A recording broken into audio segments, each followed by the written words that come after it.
So, what am I talking about today? I don't know. I got a light, camera, I'm up in the bunkie, I've got a laptop. Like, what else do you need? In fact, I don't need you. So scram. Get out. What am I doing? You know what I'm doing? I'm updating my website. It's wildly out of date. And because I'm such a loser, I'm procrastinating by making a YouTube video. I start thinking about what even is a portfolio? What even is art? What is life? Who am I? What is the internet? So what is a portfolio? I wonder why I need a portfolio. And then I remember I like making things. And as long as I'm making things, I'm happy. But I also have a family to feed. So why not make money, feed my family doing the things I enjoy? And to earn money doing things that I enjoy, things like photography, filmmaking, creative stuff, I need a portfolio. So first, let's start with what's not a portfolio. What's not a portfolio is your Instagram feed or wall, your TikTok thing or whatever. I've had young photographers or filmmakers send me those as an example of their portfolio or their work. And it's a big red flag. It means you're not serious. And you could argue that a single social media post could define a creative person's career, but we all like using these extreme, wildly rare cases to define what we're doing, or maybe to just as an excuse to not put in the work. But who am I? I'm looking for excuses to not put in the work either. But you know, you and me, we're gonna be honest with each other. So like Instagram and even what I'm doing here on YouTube, these things are all supplementary or complementary to my main portfolio. They round out the bigger picture of who you are. You know, when a client or someone who wants to work with you is sort of scoping out whether you're a total weirdo or not, whether they want to be in the same room with you. If you don't want to be in the same room with me, I totally get it. I wouldn't either. So if you want to take yourself seriously, and believe me, I'm a serious person, you need a portfolio. If you want to get out of that non-committal hobbyist world, that stage of screaming into your pillow at night, wondering why isn't everyone just enamored with your creative self without you putting in any work, then you need a portfolio. There is no shortcut. So if you don't have a portfolio, you can start today. And if you do,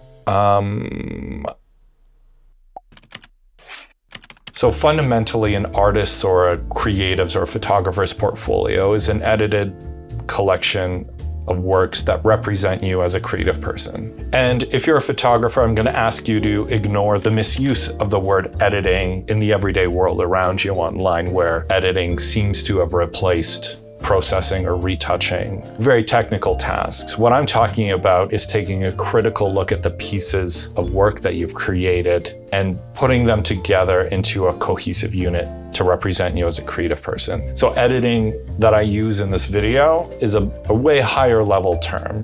It's basically weeding out all of the weak pieces and just showcasing what best represents you, or what best represents where you want to go with your work in the future. It's what people will judge you on and whether or not they want to work with you.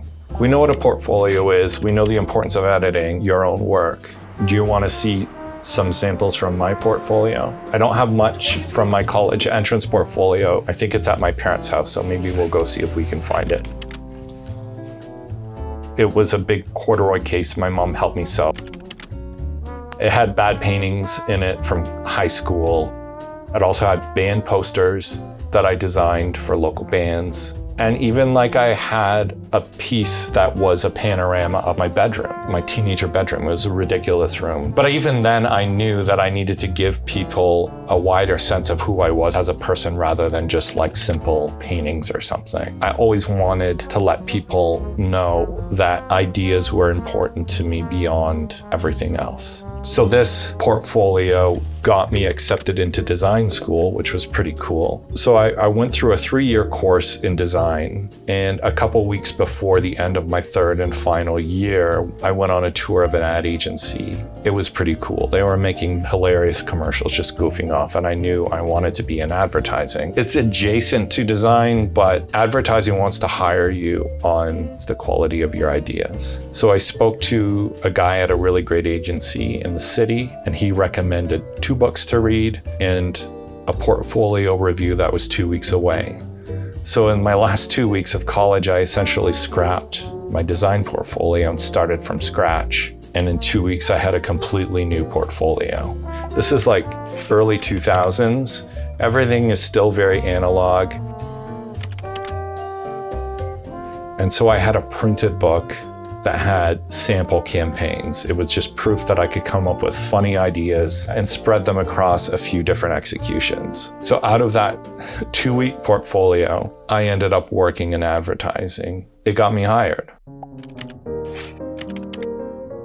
I moved jobs a couple times in my advertising career, but really I knew that I wanted to get out of the coming up with ideas and into the executing ideas sort of world. So I decided to make a move into photography. So in order to become a photographer, I needed a photo portfolio, and I didn't have much. I just had kind of interesting snapshots I'd taken along the way. So I basically gave myself a portfolio building project, which at the time, and it really dates myself, was a food blog where my wife and I, we were just starting to have kids and suddenly worried about the type of food we were feeding our kids. So we started finding local food at farms and going on these excursions. And they were half to find food, but mostly just excuses for me to bring my camera along, to document things, and more importantly, to ask people who didn't necessarily want to be photographed for portraits, to get over that little speed bump. I didn't want to be a street photographer who's just taking photos of people from afar. Well, I knew I needed to get over myself, approach people, talk to them, ask them for a portrait, and then direct them into a nice portrait. I didn't really tend to worry about whether they liked it or not. I was just focused on whether I liked it or not. I was working with an agent I knew in the city to help give me advice to build up my portfolio. Lisa helped me shape it into something that would sell. It coincided right at the time where this farm to table and organic food movement was just sort of becoming popular, where every corporation wanted to let everyone know how close to nature they were, whether it was true or not. But along the way, my portfolio really stood out because I had authentic stories of people actually creating food and feeding people. So these blog portraits that I did became the foundation of my portfolio, and they're still in there to this day.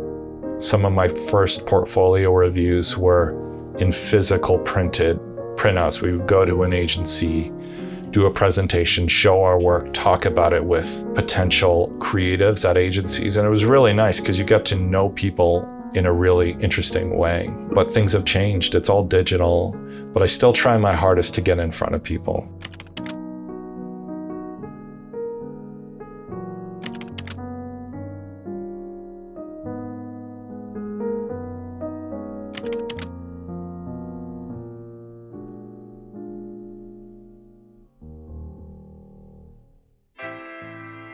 Now I'm firmly in the digital age.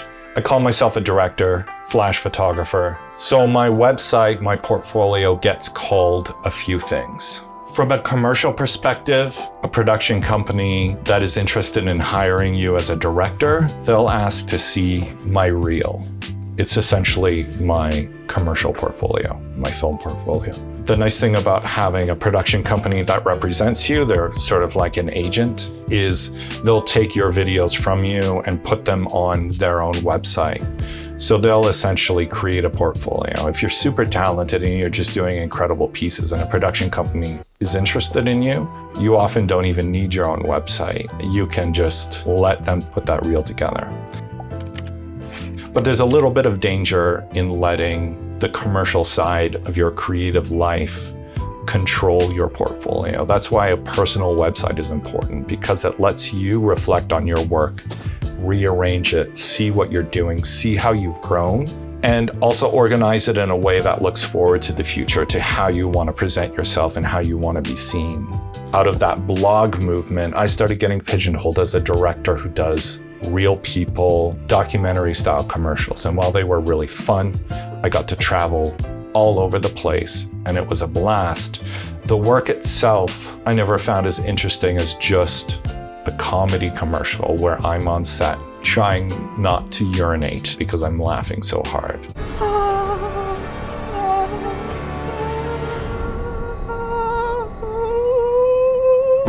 As I moved through my career, those are the moments I missed. So this exercise in me rebuilding my website is really to push me into doing more comedic stuff. You may have seen the Sasquatch video that I did with Maddie. That's the world I want to live in, just doing goofy stuff. So portfolio, it makes you really know your own work. It really helps you know what you've done and who you are as a person. It also prepares you for requests as they come in. I often get requests from a producer who asks, does he work well with kids, or has he shot food before? And I have a lot of hidden galleries already prepared because I get requests like that all the time. So I can give people a custom tailored portfolio that really puts them at ease and makes me right for the project, and it makes me really easy to sell to their client. So while I have a half-decent Instagram following, not much, it doesn't really matter. And while it feels good to get likes on photos I post there, when I compare my actual website traffic to that, I get next to nothing on my website. But I do know that the few clicks that I have are really high-value clicks. They're the clicks where a client or an ad agency producer or a team of creatives are taking a sneak peek at my work and deciding where to spend a bunch of money. Because it's all about the money.